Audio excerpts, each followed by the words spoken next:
Assalamu alaikum, everyone. It is indeed an honor to be here at yet another SOT to discuss a really important topic that is where Pakistan places in the AI world of today and then tomorrow. I would like to thank you all for joining us. AI is the new frontier of national power. As Sam Altman put it clearly, AI is a power shift. Those who lead will write the rules of the world. For Pakistan, it's not really about picking a side. It's about rejecting a future that is shaped without us. The World Economic Forum has emphasized the biggest risk is that developing countries become AI consumers, not AI creators, widening the wealth and productivity divide. There have been many panels on AI at the SOT so far with a technology focus. The objective here today is for us to look at how Pakistan is to navigate the AI race between Silicon Valley and Shenzhen, or the US and China. And we are going to look at that question through a political, economic, and a cultural lens. And I'm very happy to be joined by my panelists. I'll, introduce Nasser Kasoori. Nasser Kasoori, please join us on the stage. He is the Director International at Beacon House. He's an avid technology enthusiast and quite the proponent of China. Joining us from the field of journalism is Muzammil Shah. He's one of the more thoughtful, intellectual-minded journalists that we have in Pakistan. And last but by no means least, we have the Vice Chancellor of BNU, former National Security Advisor, Mr. Mueed Yusuf. Gentlemen, our challenge is to adopt AI without importing helplessness or dependency. For a country like Pakistan that I think we will all agree is still struggling to emerge from a colonial state, and a country that has been wrestling with this idea of USA versus China since, in my personal life, since 2008, when I first moved to Pakistan. I dabbled in journalism myself, Muzammil. I had a show called The Washington Report, and in that I focused primarily on what Americans thought about Pakistan, the ones who weren't in government, etc. And one time after we made that show, I was asked to meet somebody in Serena, one of the plainclothes establishment types. And for the first time, I was introduced to this idea that, sir, aap ye Western focus chodein, East is rising, East ke baare mein zara sochein. And this was pre-AI. So, I wanted to kind of, I've been thinking about China since 2008, and we have had a romance with China until recently. We still have a very strong relationship with them, but the nature of that relationship may be changing as we consider AI. So to kick off the discussion, Mueed, you have wrestled with this question of the US and China and Pakistan's interaction with them. How do you see that interaction evolving when contextualized against the state-driven AI policy of China, which is about shoring up their sectors, key sectors of their industries, and the American version, which is really built on this idea of learning language models and ever-evolving models? Why don't we kick off with that? Thank you. Assalamu alaikum, everyone. Thank you, Andy, for having us here. I'm very glad you haven't asked me about AI, because beyond my phone, I have no clue how to use technology. So let me explain this in the following way. I'm part of a project at Harvard University looking at the question of this evolving global order and what a group of countries called middle powers, who are not these China, USs of the world, but they're still important enough that they will not be ignored in this evolving order. What does the future look like for them? And the preliminary conclusions that I at least can draw from that is that in virtually everything else, these middle powers would want to benefit from both the US and the Chinese camp. So the genius, as I explain it, or used to explain it, the genius of Pakistan's foreign policy is to delay that inevitable moment when you may have to pick a side.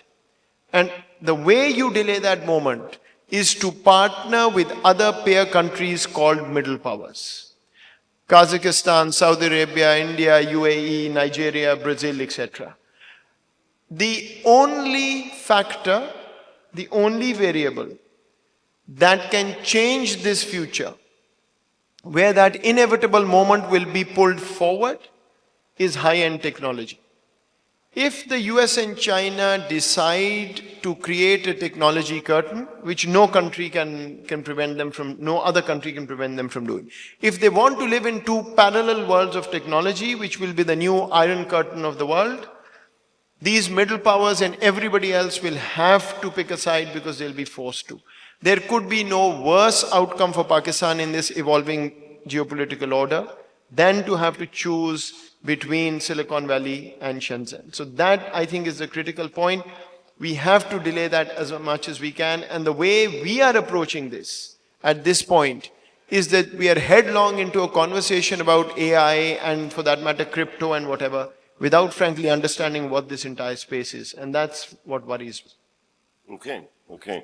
Building on that, Nasser, China's rise is evident.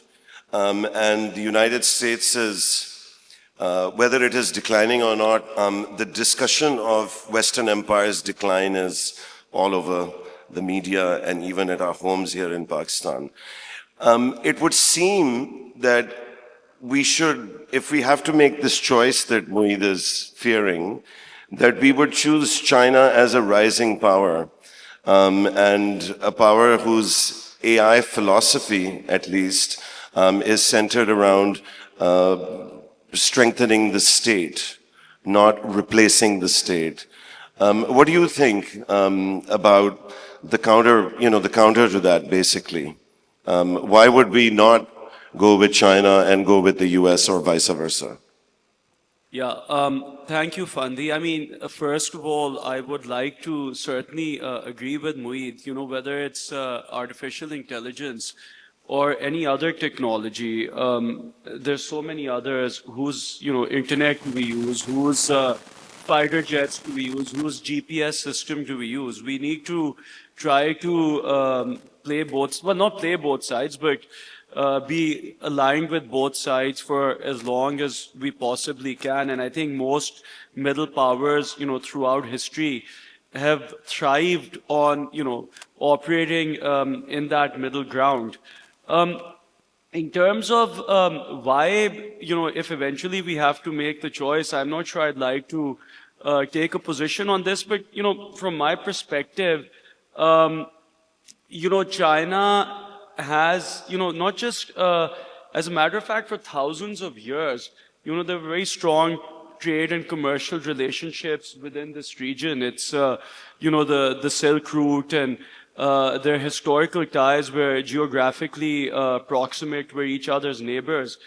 China obviously has very, very long-term geopolitical interests in Pakistan. They have an interest in our deep sea port, minerals, many sectors, and then also geopolitically, some of the rivalries that we have coincide with China. Whereas obviously with the US, the relationship is a more complex one, and the US's diplomatic relations in the region are also more complex and less defined than those of the Chinese. So I think that, our interests coincide with theirs quite a bit. We have a lot of natural trade ties with China. So without having to specifically answer who we should side with, I can't really see any future in which it would make logical sense for us to abandon China. I mean, that would just, I can't see any situation in which that could be, a good course of action. I hope we can put off that moment for as long as possible. Jahan tak aapka dusra question hai about, whose, approach towards and whose motivation for AI development is preferable. I mean, philosophically, I think using any technology to benefit, the people of a country rather than, maybe a small group of business and political elite is certainly one that I will always prefer, because the benefits of that technology will then permeate to everyone. I also think that China is maybe better positioned to manage some of the economic and social fallout from the AI transition than, for example, the US, which is, fundamentally based on a capitalist ethos, which now I think, because there's very little labor engagement as a consequence of automation, capitalism is breaking down. I think the Americans are going to find their society is going to have more social upheaval than a very tightly state-controlled type system like China. So I think China may also manage in some ways societally the AI transition better. So yeah, without giving a definite answer, Okay. Before we come to you, Muzammil, we're going to play two clips. I would suggest A1 and B1. These are perspectives on the China and the US AI race. We go with A1 and then B1 after.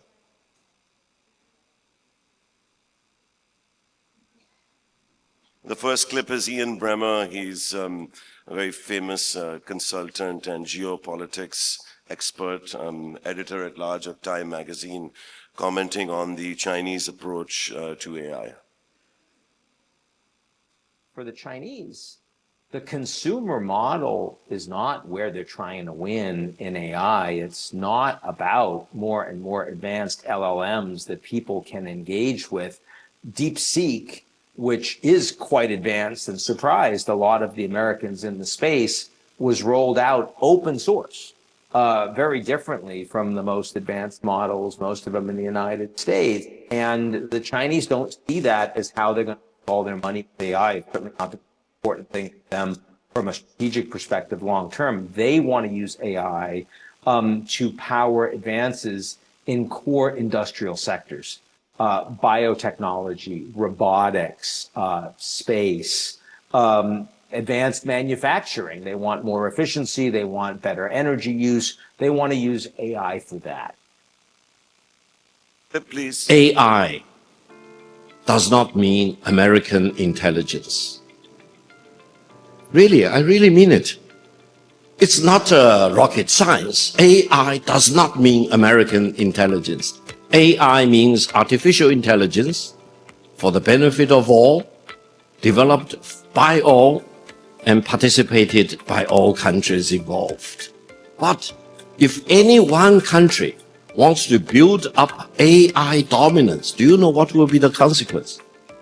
No one should allow any country to build up AI dominance.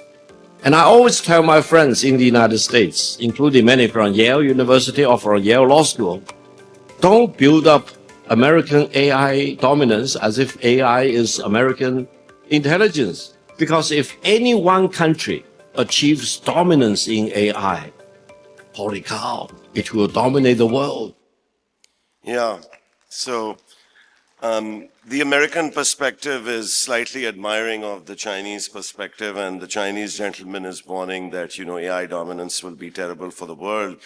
On first listen, it would be obvious to most of us that this Chinese wala jo model hai, ye zara thoda sa humanity ke liye behtar hai.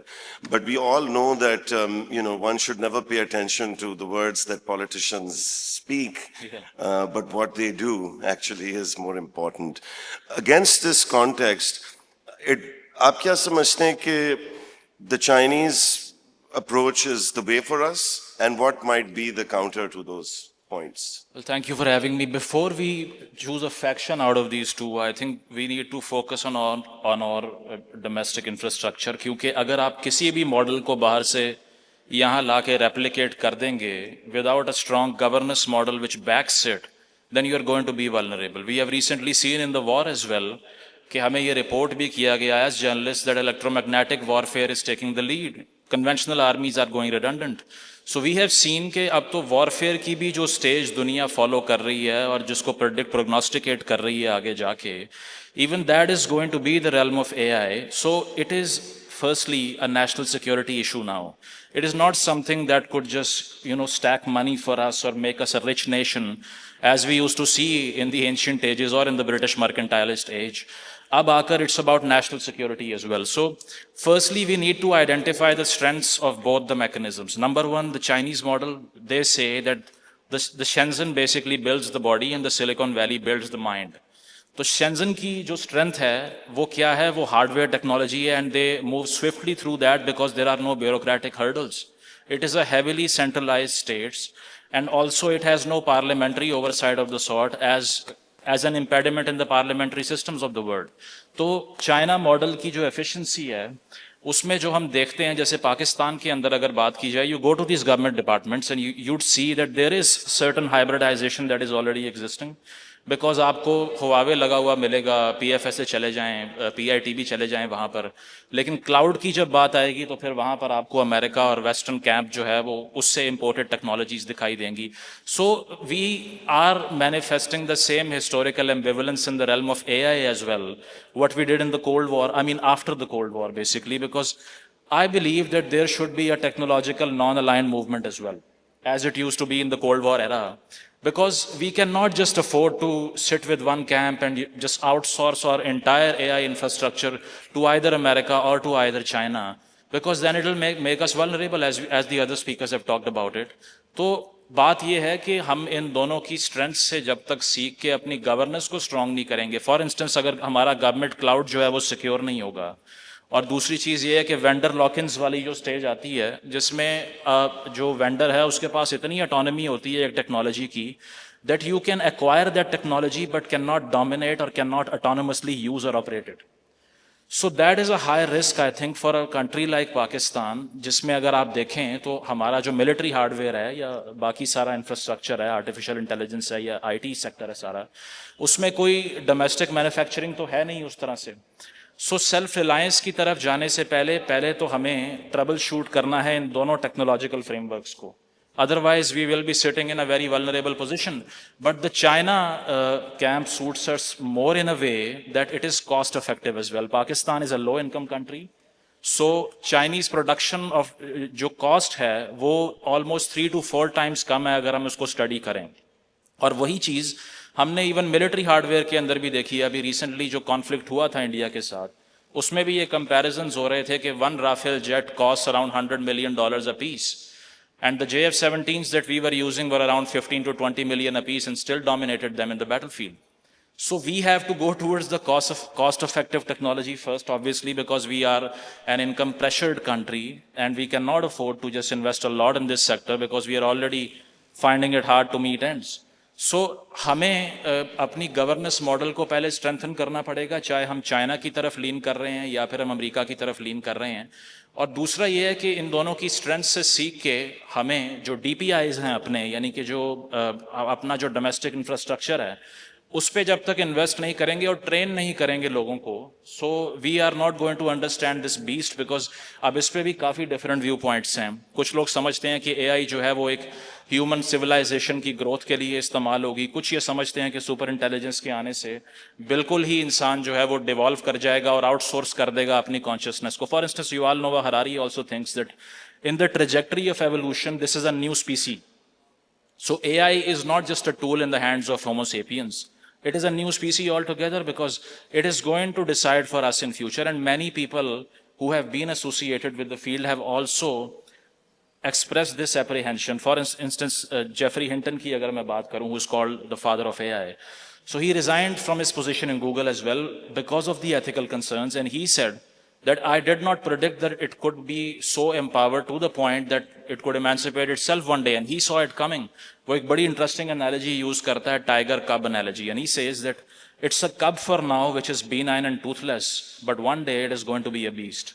So there are going to be a lot of problems for us as well, क्योंकि एक digital immigration की term भी Harari use करता है कि jobs creation की जहाँ तक हम बात करते हैं, पाकिस्तान में अभी डाटा आया है जिसमें 7% अनएम्प्लॉयमेंट रेट हो चुका है, और दूसरा तकरीबन 2.5 करोड़ बच्चे हमारे स्कूलों से बाहर हैं जिनको हमें एजुकेशन सेक्टर में लेकर आना है. ऐसी सिचुएशन के अंदर आर्टिफिशियल इंटेलिजेंस के आने से जॉब्स खत्म नहीं होंगी, न्यू क्रिएशन ऑफ जॉब्स होगी, बट उसके लिए हमें जो स्किल चाहिए that is going to be developed, जो इस प्लेटफॉर्म पे बैठ के the reason why I am here as well And why I think it is very important, because we need to raise a generation of Pakistanis who could understand and operate these new technologies and fill the space of these new employment opportunities that are going to be oozing out in future.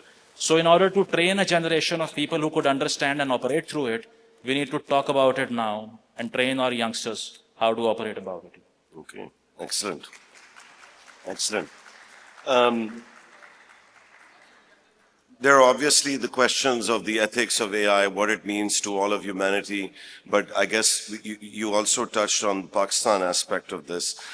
Incidentally, I believe it was 3 or 4 months ago, Pakistan put together a policy for how it is going to deal with AI.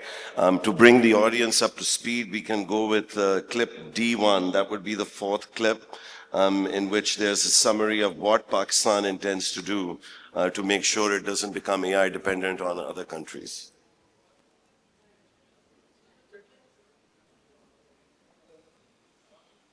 And then we'll come to you, Moeed and Nasir again. Yeah. Artificial intelligence policy है क्या?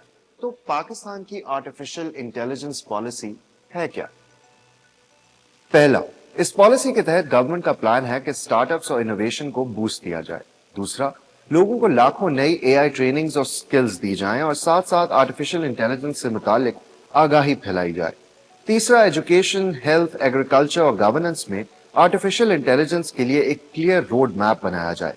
चौथा, data safety, ethical rules और सबको साथ लेकर चला जाए। और आखिरी, डेटा सेंटर्स, इंफ्रास्ट्रक्चर और इंटरनेशनल पार्टनरशिप्स के साथ पाकिस्तान को ग्लोबल एआई रेस में शामिल किया जाए। इस तो पाकिस्तान की आर्टिफिशियल इंटेलिजेंस पॉलिसी है क्या? पहला, इस पॉलिसी के तहत गवर्नमेंट का प्लान है कि स्टार्टअप्स और इनोवेशन को बूस्ट दिया जाए। दूसरा, लोगों को लाखों नई एआई ट्रेनिंग्स और स्किल्स दी जाएं और साथ साथ आर्टिफिशियल इंटेलिजेंस से In case you didn't catch it the first time. Anyway, look, the policy has been evaluated by many people, and generally, हमारा जो ये 3-4 महीने पहले policy draft किया गया है, it has received thumbs up from most people. But Moeed, this question is to you. In Pakistan, we are very good at devising policy. Muzammil was alluding to the many millions of children out of school, the justice-related issues that we have. Access to justice is a problem. We have great policies for that. But we have a real gap when it comes from policy to implementation. And given the grave nature of the AI race and the potential negative implications on humanity and Pakistani society, and what do you see are the chances that we will be able to deliver on all these prerequisites for us to be not AI dependent on either China or the US, but to chart our own digital destiny? Moeed. देखें, ये वाली जो policies हैं, having sort of been there seen this, ये आप मेरे जैसे किसी बंदे को पकड़ें, उसको कहें यार को अंग्रेजी लिखो, और ये वाली तो चैट जीपीटी को कहें तो वो भी अच्छी बना लेगी। इसके अंदर एक कॉन्ट्रडिक्शन है जो मुजामिल ने बात किया है। Start from there. अगर आपने इसको नेशनल सिक्योरिटी इशू बना लिया, that's the end of it, it's dead on arrival. The whole concept of getting in the game, Pakistan, by the way, is not in the AI game at all. We don't feature anywhere. ठीक? So self-reliance to conversation ही नहीं होनी चाहिए. The question is, what partnerships can you build? You've now got UAE and Saudi Arabia that are becoming the center of gravity for some of AI, putting in a lot of money.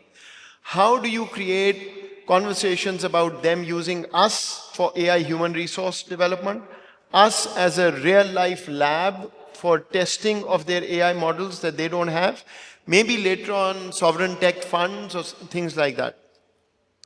But अगर conversation इस तरफ चली गई कि hybrid warfare, AI, military equipment, I mean that's my space, so it should come as a surprise that I'm saying this.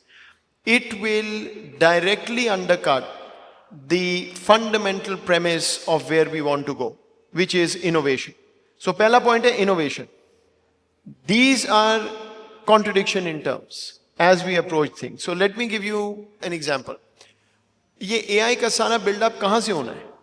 ये आपके और मेरे एज ग्रुप ने तो नहीं करना. हमें तो एआई की समझ ही बाद में आएगी जब वो हो चुका होगा. It's younger people who are thinking through this, who will train themselves, who will bring out, whether it's Chinese model, US model, how do you bring that together? There is not a single university in Pakistan that is able to produce innovation under the juggernaut of the bureaucracy that tells us what we can and cannot teach students. If a faculty member my age or twice my age is going to be teaching AI, let's not kid ourselves. For Pakistan to grow in AI, you have to allow these centers of learning to experiment and fail again and again before they succeed. Where is that ecosystem?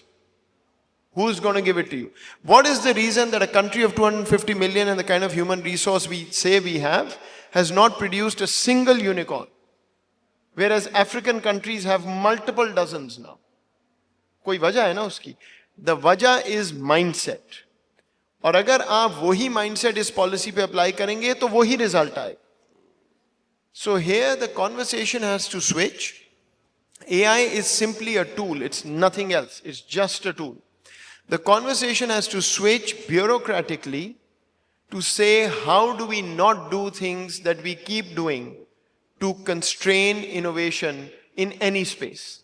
If everything is going to become a security threat, there will be no innovation, because status quo is the only way you maintain what you know best.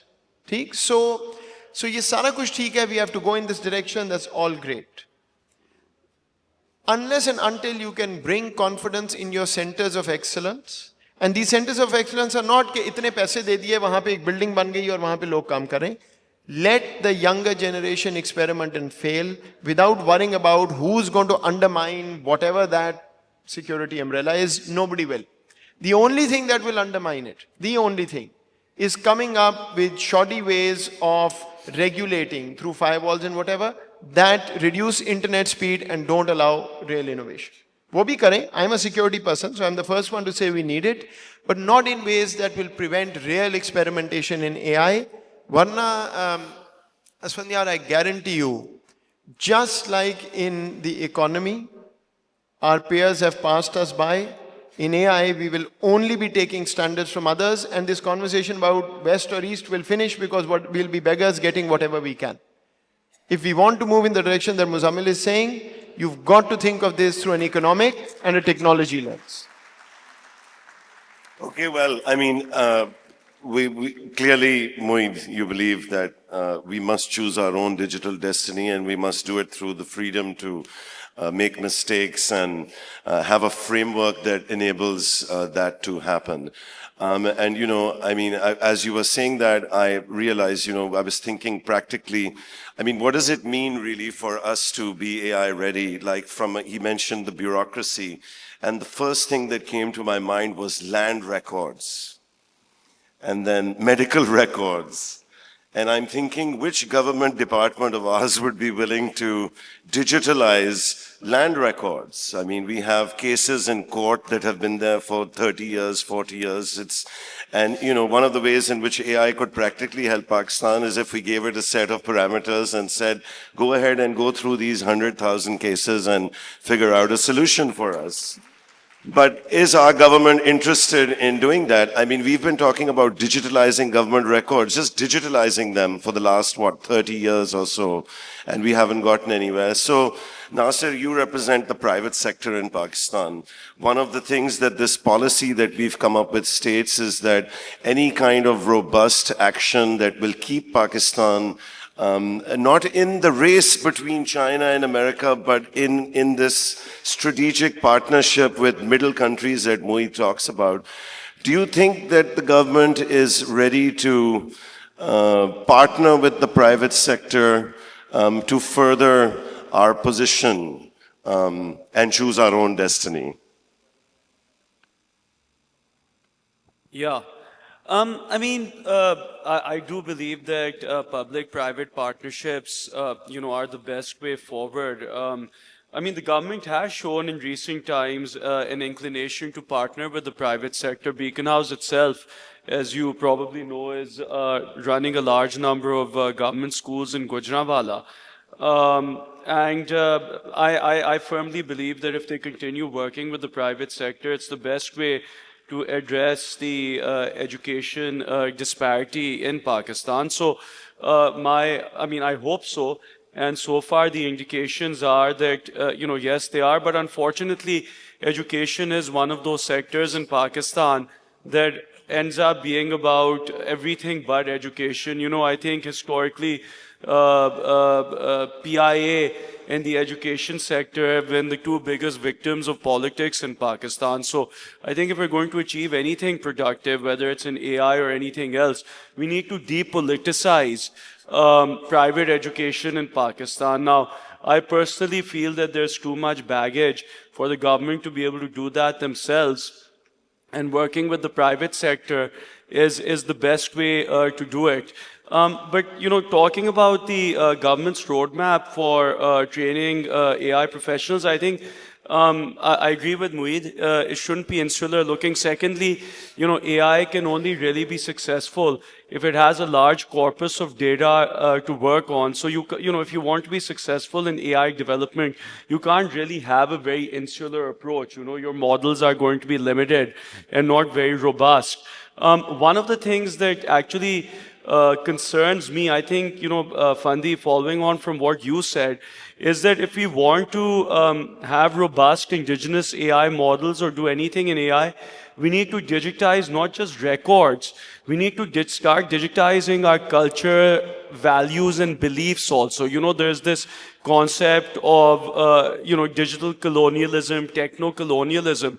I think one of the issues we face in Pakistan is that we don't put enough content out there in terms of our art, culture, music, beliefs, really for these LLMs to absorb and make part of their database. So what I fear is that if we continue to do that, we will be left out of the international AI discourse, because simply the corpus of material that these AI models study will not have enough Pakistani content in it for it to really influence the way the AI system thinks. So one of my fears, and one thing I feel we need to ensure, is that whether it's our model, whether it's Llama, Gemini, DeepSeek, any international model, when it scars the internet for material, in order to form its own thought process and cognition, there should be material out there put out by Pakistan so that our culture and beliefs are represented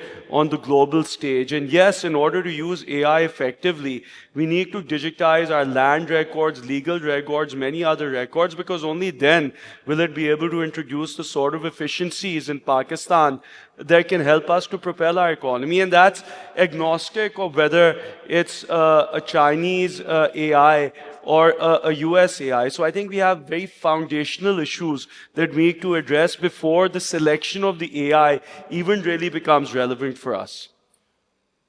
Thank you. But that begs the question, and I'm just going to try to, for the sake of debate, I'm going to push back, and not really even for the sake of debate. Mueed, the idea that we have to chart our own course is a great idea. We should be charting our own course, whether it's AI or health or education or governance, whatever.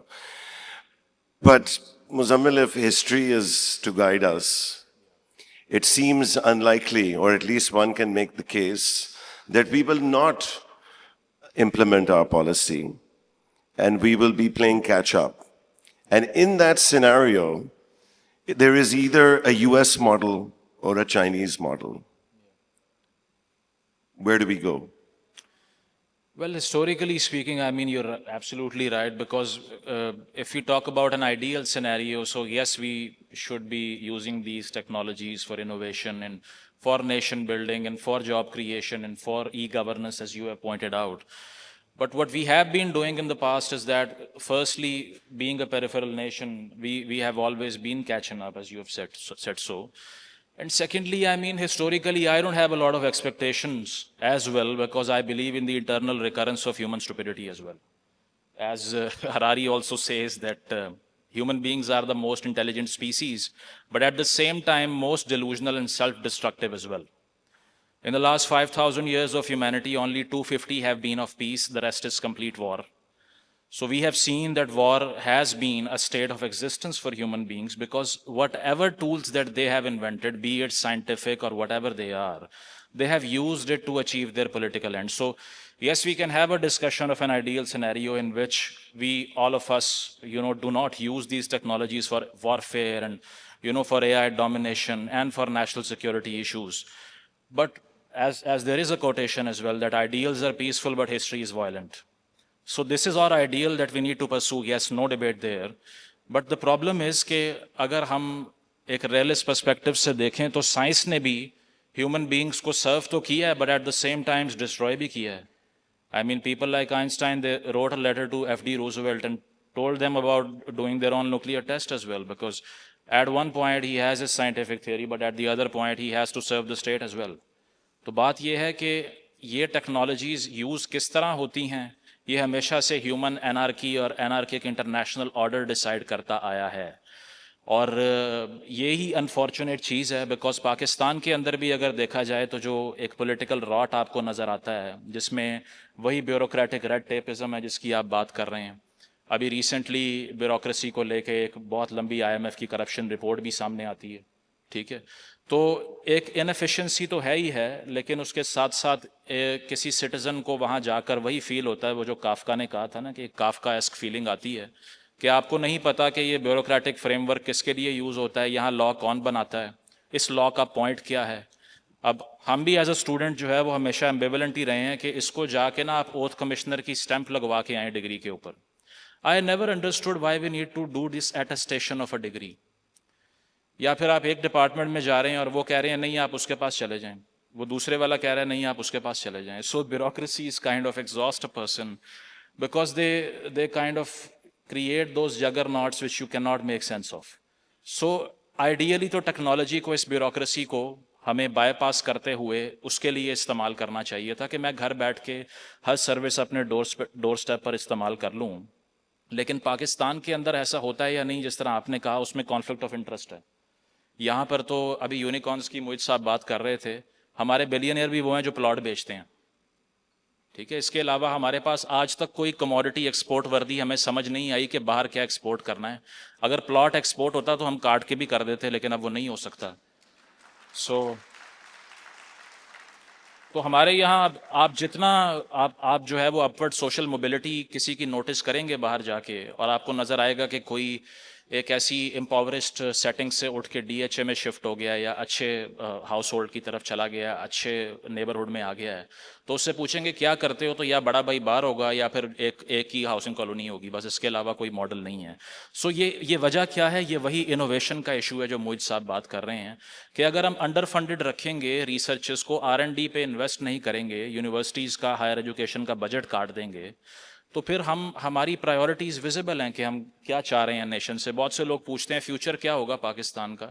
You can see that in the current state of affairs as well, when 20 million children are out of school basically, you are raising a generation of people who do not understand the modern world. हमारी तो जिस तरह मोहित साहब ने भी बात की कि यूनिवर्सिटीज़ में भी उस तरह की एजुकेशन नहीं दी जा रही जो कि दी जानी चाहिए, और 50% जो पोटेंशियल है बच्चों की जिनको अभी स्कूल में होना चाहिए वो तो स्कूल ही नहीं जा रहे, जो जा रहे हैं वो भी पाक स्टडीज़ पढ़ रहे हैं. तो बात ये है कि हमें we are not ready for this contemporary problem that is hereby troubling us as well at an international stage. और जहाँ तक पिकिंग अ साइड की बात है तो वो तो हमेशा से हमारा फेवरेट रहा है. एक दौर में अयूब खान साहब बाहर जाके आइजनहावर के मुंह पे प्यार किया करते थे, ठीक है, और उनको रेड कारपेट बिछाते थे उनके सामने लोग, इसीलिए कि हमने एंटी सोवियत अलायंस साइन कर लिया था, इसीलिए कि they all kind of saw Pakistan as their darling. तो जब भी US को बहुत प्यार आता है पाकिस्तान पे, इट्स अ बैड न्यूज़. ठीक है, ये आजकल भी आया हुआ है. तो इसी तरह अब वो अपना जो पाकिस्तान की अपनी एक डोमेस्टिक जो DPIs की मैंने बात की, अब चाइना के सिस्टम, सॉरी थोड़ी लंबी हो रही है बात, बट चाइना के सिस्टम के साथ भी एक इशू ये है कि it is very prone to surveillance. There are 700 million CCTV cameras in China, 1 CCTV for 2 citizens. And I think we would love this because we would love to get into the minds of our individuals as well. अभी recently Punjab government ने भी एक legislation digital media की पास की थी, और पीका act की अगर अब बात करें, व्हाट्सएप मैसेज पे भी अब नॉन बेलेबल FIR हो सकती है. तो हम तो सर्वेलेंस को बहुत पसंद करने वाले लोग हैं. उसकी वजह है कि we are always concern with thought policing.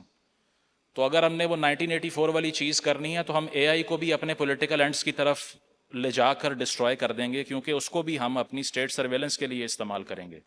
But हमें अगर डेमोक्रेटाइज करना है इस मुल्क को, तो उसमें हमें एथिकल यूज़ ऑफ टेक्नोलॉजी का डिस्कोर्स पैदा करना है और उस पर इन्वेस्ट भी करना है और उसकी एक डिबेट करवानी है अपनी यूनिवर्सिटीज़ में, अपने इंटेलेक्चुअल सर्कल्स में, ताकि हम पुश करें इन लेजिस्लेटर्स को कि ये टेक्नोलॉजी को एक ऑपरेशन का टूल ना बनाएं, इनोवेशन की अपॉर्चुनिटी बनाएं.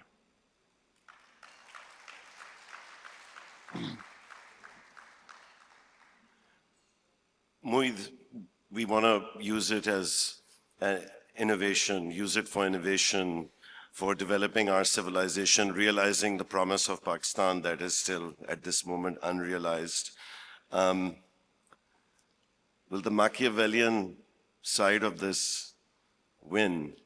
Will we use AI to develop a more authoritarian police state, one where national security is the consideration and the whole game is out the window? Or will we use it to upskill our economy, to ensure that much of the value that AI derives stays in country? We don't want to be, value exporters and then import intelligence from outside. The AI policy that Pakistan has come up with, it calls for the creation of 500,000 to 1 million AI jobs to retain that value here. Do you see us being able to do that? देखिए, मेरा ख्याल है failure of imagination है across the board, right? Pakistan over its history, unfortunately, we have perfected the art of remaining at the lowest end of the value chain in everything we do. आज से 50 साल पहले हमने कपड़ा बनाना शुरू किया. बांग्लादेश के पास कॉटन नहीं थी, लेकिन वो अब दुनिया के सबसे बड़े गारमेंट एक्सपोर्टर हैं. हम उधर के उधर ही बैठे हुए हैं. मैं हमेशा स्पोर्ट्स का एग्जांपल देता हूं. We are a nation built on raw talent and very good raw talent. As soon as we create professionalism or we require professionalism, we are nowhere. So आप जरा पाकिस्तान की हॉकी का सोचें. When you and I were growing up, hockey was a thing. अभी generation किसी को पूछे, वो कहते हैं आइस हॉकी. कौन सी हॉकी? रीजन क्या है? जब तक आप हॉकी इंटरनेशनली ग्रास पे खेलते थे, it was raw talent, skill, we were brilliant. AstroTurf, it equalized, it became a science, dead. Now you're seeing the same with cricket. You can see, हम कहते हैं जी PIA ने Emirates बनाई, और देखिए Emirates का है. It's not a coincidence because we are very good at initial raw skill based simple tasks. As soon as you require coordination and professionalism in a science, you're dead. ठीक? So AI is exactly that. Just think of this. आप एक high and medical machine surgery के लिए मेरे जैसे किसी को पकड़ा दें जिसको समझ नहीं है, तो वो गलत बटन दबाएगा और मशीन जल जाएगी. AI needs creative minds trained to solve problems, to innovate. It does not need people who have lived through rote memorization all their lives to produce innovation. It is not possible with our education system to do that. Second point, I know you're out of time. The gap between decision makers and those who have to absorb decisions is now so large that you will inevitably end up, even the best, most benevolent mind will end up with the control mechanisms rather than the innovation mechanisms, because we are not hearing what's coming from the ground. जो नई generation है जिससे मैं and Nasir now we interact, they think of ourselves as dinosaurs. इतना बड़ा gap है. तो जब faculty पढ़ाने वाली is old school, they are not interested in that conversation. वहां अभी भी यही conversation है कि faculty ने पढ़ा दिया तो सवाल क्यों पूछ रहे हैं? right? This is the difference. You've got to allow the next generation to figure out how these frontiers will be crossed. अगर हम old school national security advisor के दफ्तर में बैठ के AI को देखेंगे, it will always seem a threat. तो मैं आपको इतना आज प्रोग्रेसिव गुफ्तगू कर रहा हूं, आप मुझे वापस उस दफ्तर में भेजें, I'll be the control mechanism. And we are not getting out of that mindset. AI का एक फायदा है, in the lighter vein. AI को ट्रेन कर दें कि सारा दिन ब्यूरोक्रेसी की, डिसीजन मेकर्स की, इन सब की वो सिकोफेंसी करता रहे, तो आधी आपकी ब्यूरोक्रेसी फारिग हो जाएगी, काम ही कोई नहीं रहेगा. उनको इस काम पे लगा दो. Nasser, the Americans are racing towards, or at least they say they are, towards AGI. That would be artificial general intelligence, which to, me, is kind of like an attempt at creating a godlike AI that will solve your water crisis, it will solve your education crisis, it will solve every crisis.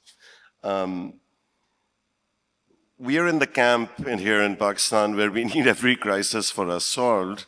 And it's clear from the discussion here that the people that run our country may not be up to the challenge. Would we do better to rely on an American AGI or the Chinese version of it, which really, it sounds good, China and all. For us, we love it from a geopolitical standpoint. They are our true ally and they have reason to be our ally.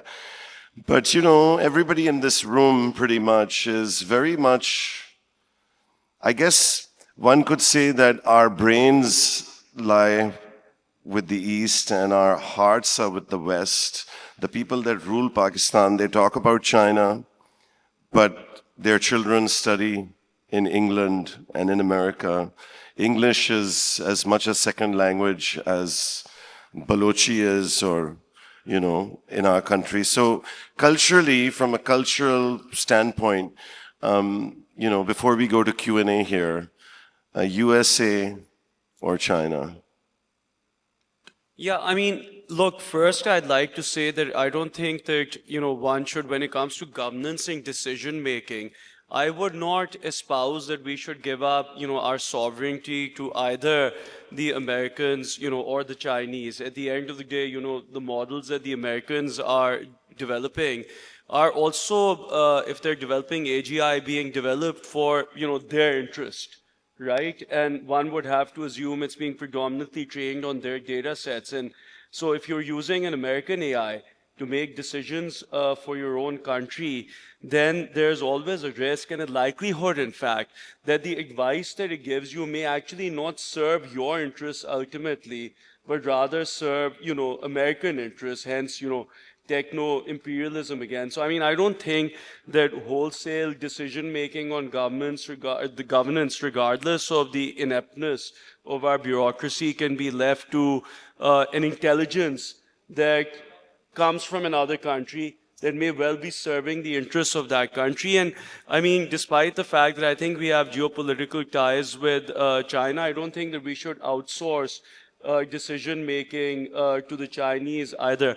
Secondly, I also feel that there's an inherent risk in outsourcing all sorts of decision-making to AI. As an educator, I really fear that children and even adults are losing their faculty to make creative decisions. Every time we need to make a decision about anything, we just ask ChatGPT. ChatGPT tells us and we do what it tells us. And for me, that's risky because, to be honest, a lot of people don't actually understand how AI works. It looks really sophisticated and magical, but it's basically just a probabilistic processing engine. What it's doing is it's going onto the internet, it's seeing the relationships between different words, and it's giving you output. So a lot of times when you ask ChatGPT something, what it gives you will actually sound really intelligent, but it'll just be like a word puzzle. It'll be putting words together in a format that looks intelligible. It cannot actually yet do authentic, creative decision making. What it's really good at doing is giving you taking information that's already out there and reprocessing it and synthesizing it in a really useful way. But it cannot really do new ideation yet. I don't know, maybe at some point in the future it will be able to. But thankfully, right now, the creation of new knowledge and ideas is still something that humans can do much better than AI. And I think running a country as complex as Pakistan, Fandi, requires ingenuity and creativity. So I think giving up decision making to a completely mundane algorithm will result in decisions which are not creative, which are repetitive, mundane, and ultimately will not solve the complex problems that this country has. So it has, at the end of the day, decision-making needs to remain intrinsically human, supported by AI, but not led by AI.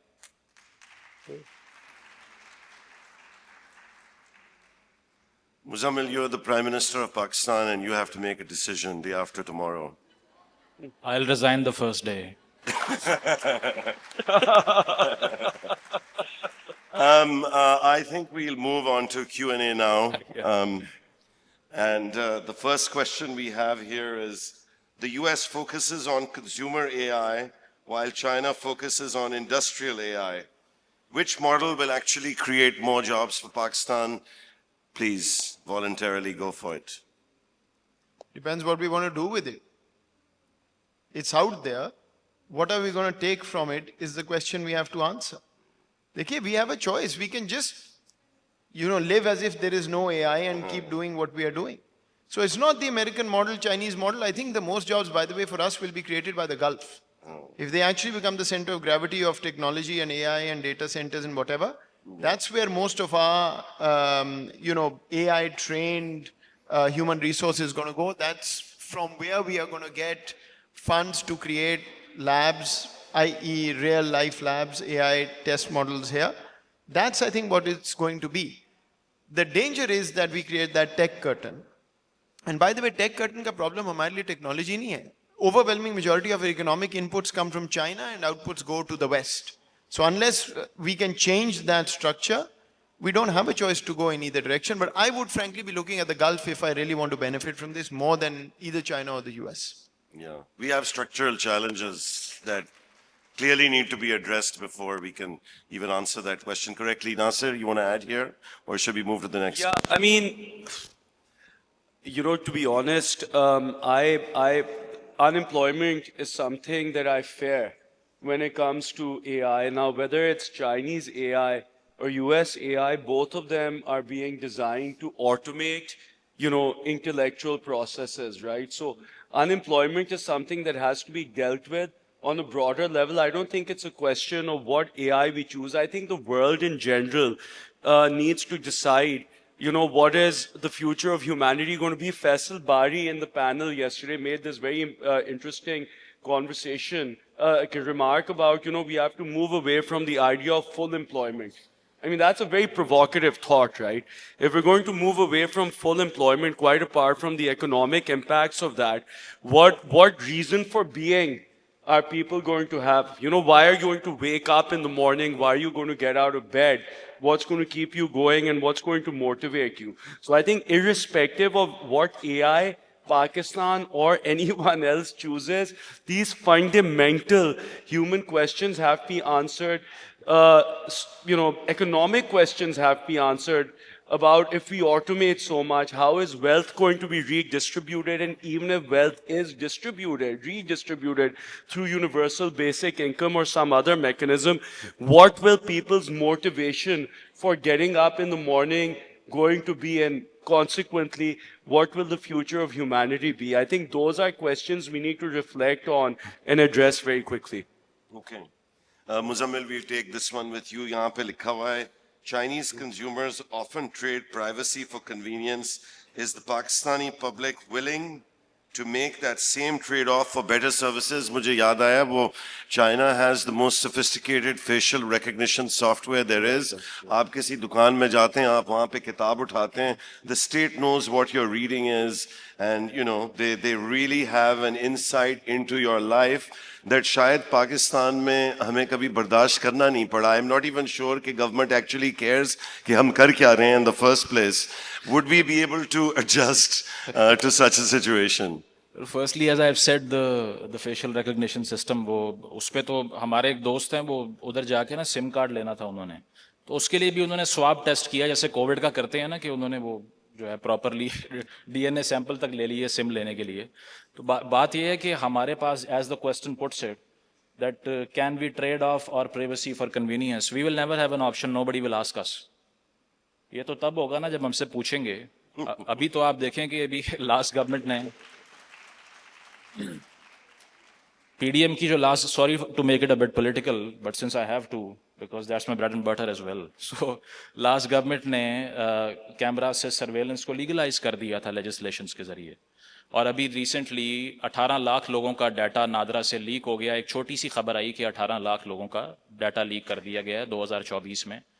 और इसके साथ साथ बाकी जो privacy के concerns हैं, we are living in an absolute black hole. We don't know कि जो हमारा डाटा है वो सेफ है नहीं है. टेलीकॉम स्कैम्स यहाँ पर इतने बड़े बड़े होते हैं कि उसके ऊपर भी वो चंद छोटे से एक मैग्नीट्यूड का फाइन पे करके and they can get away with it. तो हमारे यहाँ जिस तरह पहले बात हो रही थी, मसला जो है वो गवर्नेंस का है कि जो लोग लेजिस्लेटर्स हैं उनको शायद पता ही नहीं है कि ये जो फ्यूचरिस्टिक डिसीजन मेकिंग है ये कैसे करनी है. हमारी टीम ने अभी रिसेंटली एक रिसर्च की थी कि लास्ट 2 असेंबलीज में एवरेज एज जो है लेजिस्लेटर्स की, दैट वाज 51. तो पाकिस्तान के अंदर 3 मेन स्ट्रीम पार्टीज हैं, तीनों की लीडरशिप 70 साल की है और यूथ के लिए लड़ रहे हैं सारे. उसमें भी आप देख लें कि कितना वाइब्रेंट और फ्रेश माइंड आपको दिखाई दे रहा है. और लेजिस्लेटर्स भी ऐसे ही हैं कि अक्सर तो जो है वो जब वोट हो रहा होता है तो वो उनको जिस मुश्किल से वहाँ तक पहुँचाते हैं पार्लियामेंट तक वोट डालने के लिए, वो भी बड़ा मुश्किल होता है.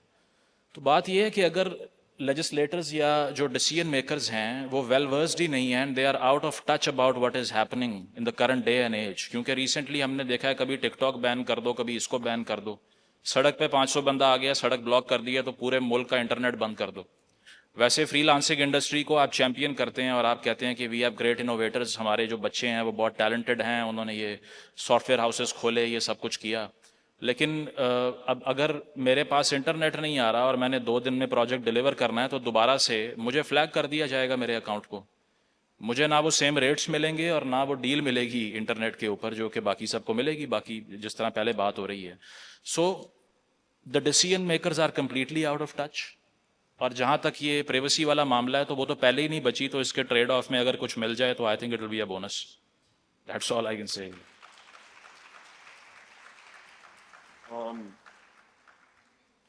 Thank you all. We are out of time. It's an amazing discussion. This question will not be answered today. It may not be answered tomorrow, but you know, we at least try to leave everyone food for thought. The AI told me before the panel, when I asked it about what we were going to talk about, it said Pakistan races towards digital destiny with sovereignty, boundaries, language, talent. By design, not default. दुनिया उम्मीद पे कायम है, पाकिस्तान भी उम्मीद पे कायम है. I hope this is a reality one day soon. Thank you all.